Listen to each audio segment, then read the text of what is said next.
And good morning, good evening, and good afternoon, wherever you are. Welcome to the Driving My Mind podcast. I got the camera set up. I got a little bit going on. Nothing too professional, nothing too crazy, but I like what I'm at. I don't like what I'm doing right now. So let's go ahead and jump right in to episode 2. Let me ask you this question. Are you collecting a car? Are you purposefully making a garage queen, nesting her so elegantly, clean, ceramic coated, just sitting in your garage, see the light of day maybe once a month, once a year even?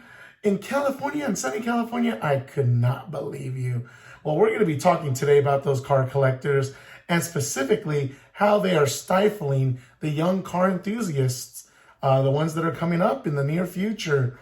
So let me kind of bring this up. The reason being is, people have always been savers, okay? You may have the grandma that's puts the plastic wrap over the couch, right? Because they want to protect the couch and they don't want any germs or dust or tears and rips from it. I have a cat, so I haven't bought in furniture, I have furniture, but like everything has been just used, offer up, old hand-me-downs, because no matter what, I can give her all types of toys, scratch posts, anything like that, she's going to mess it up. But I don't treat my furniture like I treat my cars, and yes, there's a level of protection and requirement, and requirement for keeping it clean and keeping it, looking good. But I'm talking about the other end of the spectrum where people are collecting cars for a variety of reasons and they're not driving them. So that's what I want to kind of dive in today. So let's talk about car collecting. Has it always been a thing? We read in the stories about people, the barnyard finds, right? The garage finds, 40 years, 50 years, old Ferraris, supercars, classic Porsches, and they're beaten up, they're rotten down, but they're salvageable. And you look at the mileage, 2,000 miles, 3,000 miles, and you can tell this was a serious collector, that they really, literally collected a car, stuffed it away, never took it out.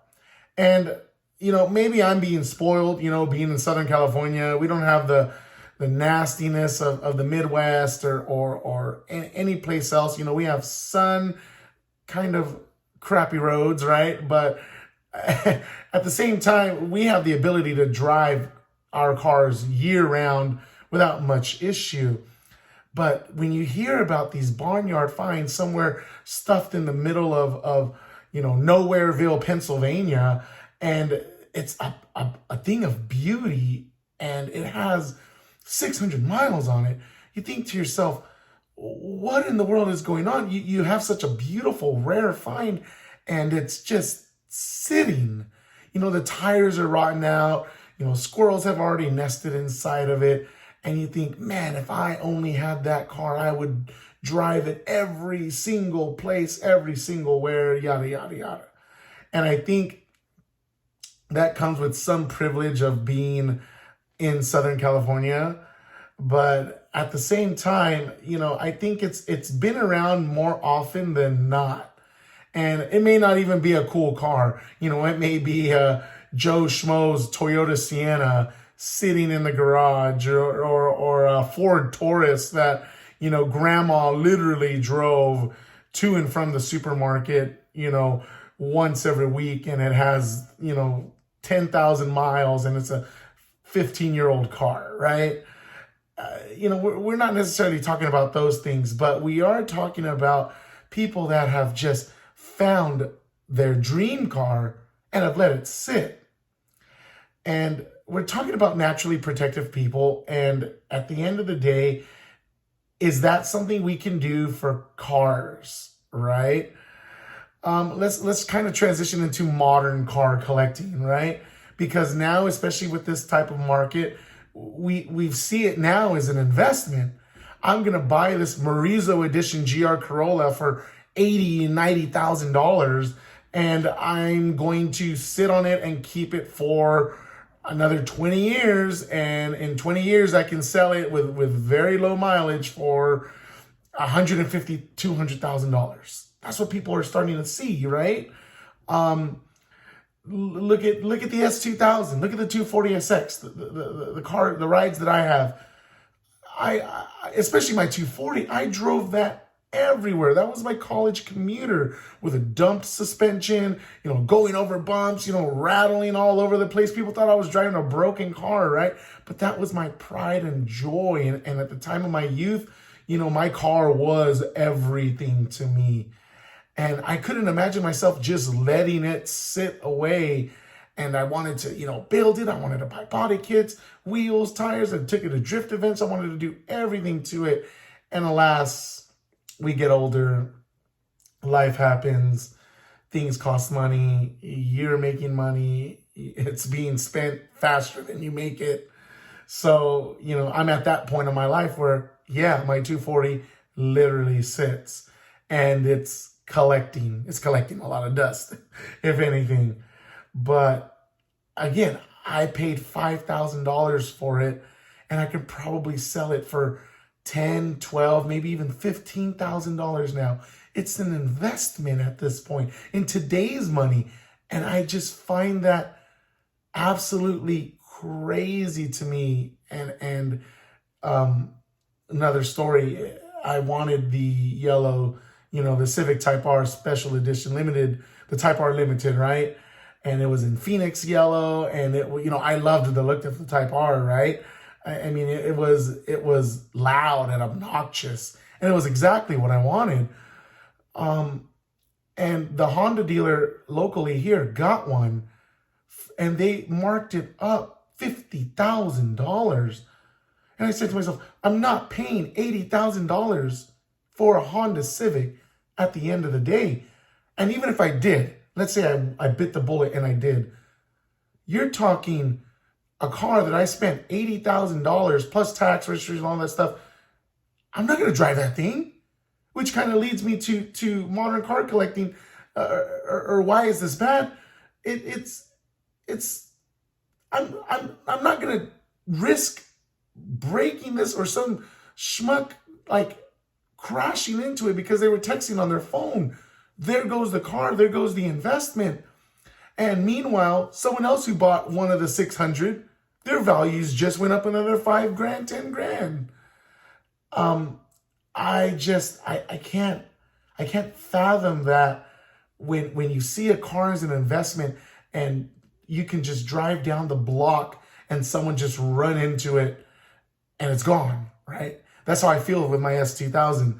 The fact that I can go down the mountain and one little slip of a tire or road debris and I have to swerve out, or I'm going to hit oncoming traffic, and then boom, car's done. Car's over with. And it's funny because on the S2000 forums and things of that nature, when they show like these beat up S2000s that got in a car wreck, sometimes people comment like, oh, thank you so much for increasing the value of my car. And I'm just like, no, that's not the way we should be thinking. Like, obviously, I'm glad the person's okay, safe, yada, yada, yada. But it's just like, we are creating this investment mentality in something that should naturally depreciate. I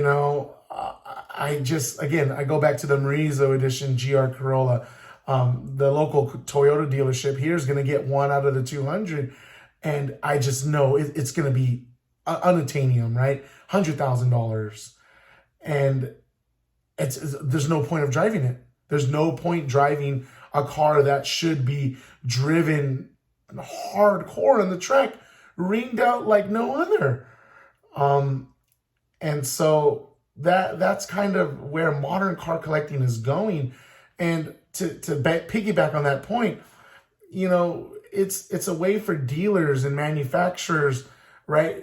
The dealers make massive amount of money with that markup. Okay, well, let me get this going. Dealers make a massive amount of money with their markup, right? That's pure profit. That's just easy money. That Civic Type R, that yellow Type R, which someone bought, like I would say about a month later, they never price reduced. I always was checking and it was always like 89,995, right? And someone eventually bought it. And I said to myself, oh my God, someone actually paid that markup. And I hope they're doing well, right? I hope that they made a really good decision, and I bet they're just sitting on it.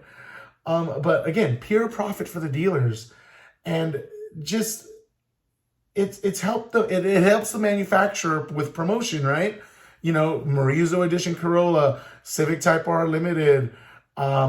You're gonna see cars that if you know, right? And people are gonna gawk and they're gonna see, man, that's such a cool car. Let me go get this Toyota Corolla SE hybrid. You know, it's just like it's promotion for the manufacturers, which I totally get. You know, making limited edition, 1 of 200 BMWs with the you know, paint to match, you know, 1 of 1 kind of thing. And again, I don't fault the dealers for doing that, or the manufacturers for doing that. But again, we're going to be talking about the problems where I can't get the cool car that I see, or I have to work really, really hard, like extra hard, to get the car that I want. And or I'm going to just be bent over backwards paying this markup in order to get the Type R Limited that I've always dreamed of, right? So I hope, you know, and they talk about manufacturers reining in, oh, they're going to adjust the amount of product or stock that they give certain dealers for the markup, like the Ford Lightning, right? They were really trying to hold back on that, and the Dodge Demon, right? The Ford GT, you weren't allowed to sell it for the first year or 2 years out of, you know, owning it.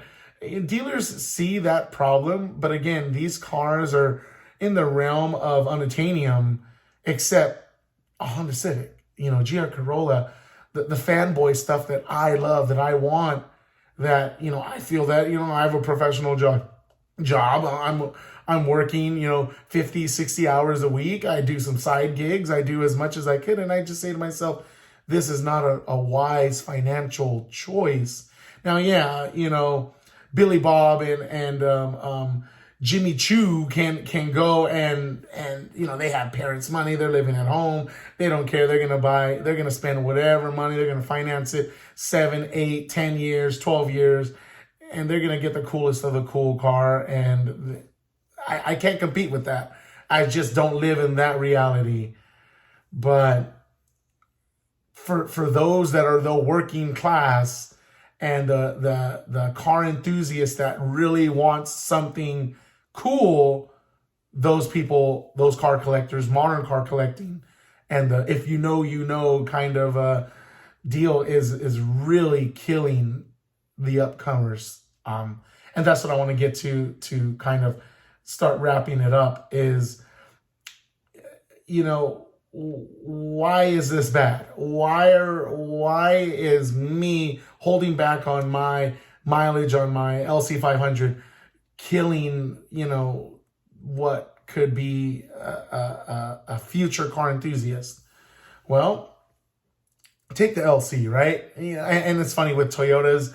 I think it was Savage Geese that said when he went to a Toyota press event or whatnot, they jokingly said, oh, everyone hates our cars until they're gone, right? No one wants our cars until they're gone. And I'm really hoping that holds true for the LC, because I hope that people realize that this is an extremely special car.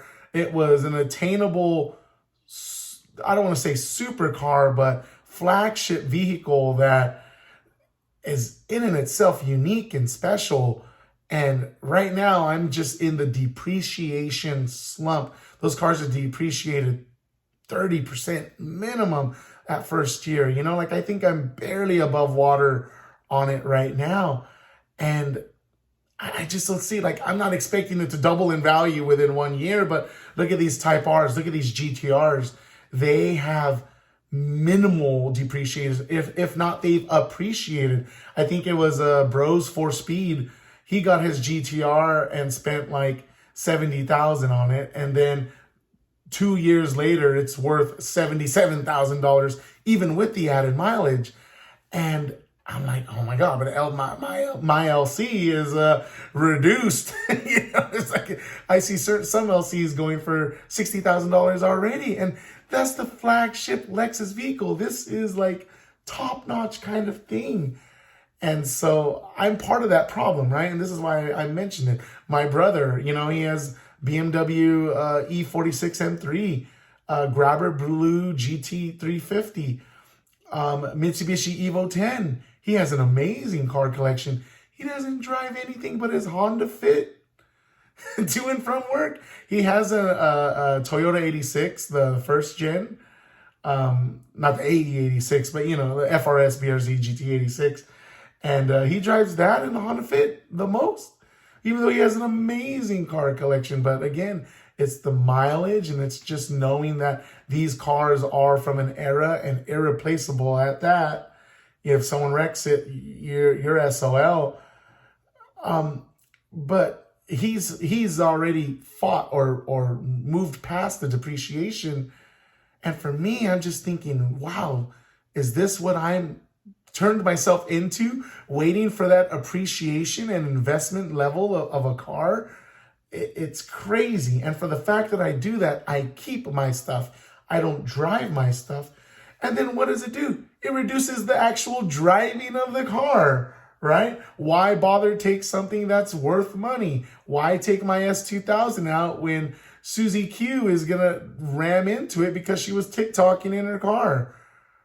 I understand that fear, and I guess there's a part of me that if that were to happen, you just have to let it go. You just have to say, it wasn't meant to be, accidents happen, and no more clean title, move on with life, or get it repaired and just live with it that way. It's just like, oh, not a clean title anymore. I can't sell it for more than, this amount because of the issues. And so why bother with driving? Why take it out?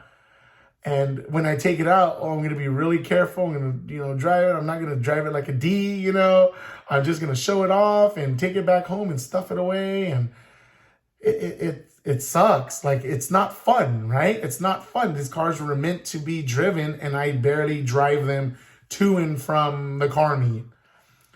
And because of that, maybe you don't see that level of excitement when I do drive it with another person, right? When I'm trying to share that experience, I'm just too paranoid with what's going on. And so it reduces the want to drive. And then you transition to say, I might as well just do hobbies where I actually do something.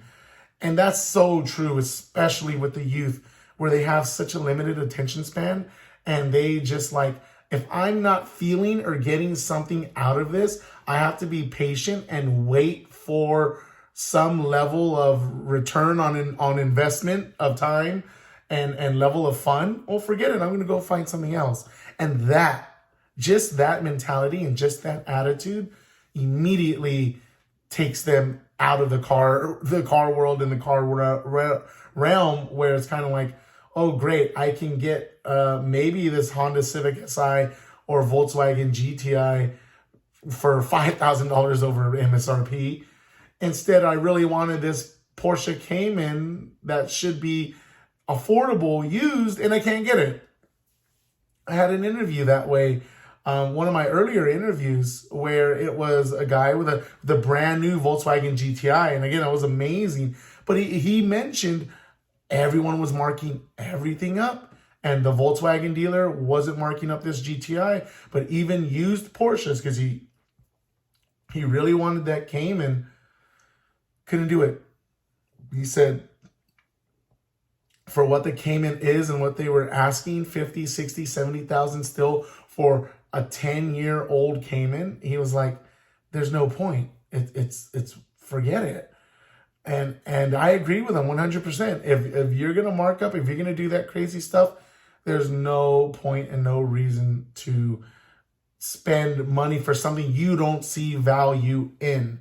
I see more value in getting a GTI for MSRP than I do a used Cayman that's overpriced $10, $12, $15,000.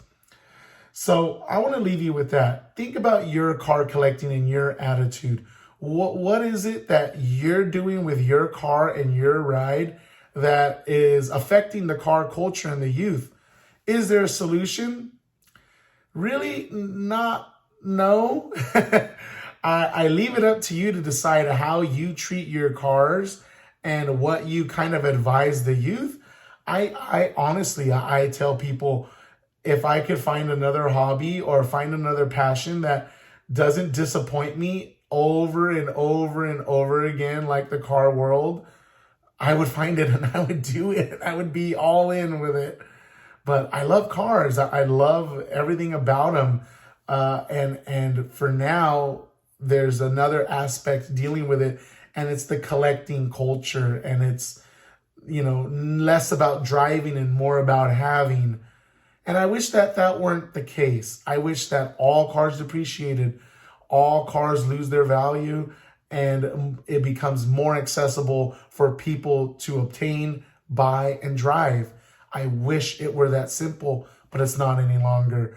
And I get it. It has a lot to do with the government, and it has a lot to do with going into a new era of electric cars, cleaner, fuel efficient kind of, automobiles that, let's face it, Toyota's probably losing money for every Morizo edition Corolla they make. But I just wish it were the case where, if you wanted an S2000 for $15,000, you could get one. That's not happening any longer. If you wanted an LFA, instead of the $400,000 price tag, it should be down to $100,000, $150,000 price tag. I would have an LFA right now. Swear to God. But we don't live in that. They're not going to make an LFA. They're not going to make a V10. The Audi R8's on its last hurrah. Lamborghini's on its last hurrah. The V10. BMW this is probably the last. The M2 video review just came out. This is probably the last gas-powered, turbo M2 non-hybrid rear-wheel drive we're going to get. And so you know what? People are going to keep them. It's going to be worth a ton of money. I would say for you now, you really have to decide, do you drive your cars or is it going to be a garage queen? And if you drive your cars, do you realize that you're taking more of the passion for driving rather than the safe choice of investment? For me, I grew up with nothing, okay? If you grew up in the Imperial Valley, you literally had nothing. Poorest, county in California, humble beginnings for me. And so I finally was able to break the cycle, get out of it, and I have what I have now. And guess what? I'm holding on to it as long as I possibly can. So leave it with that. Tell me your thoughts. Tell me what you're thinking. Are you that car collector causing the problem for the upcoming youth of the car culture? And what are your reasons for it? I just gave you mine. So thank you guys for listening. We'll catch you on the next one. Stay driven, stay positive, and we'll catch you on the next one. See ya.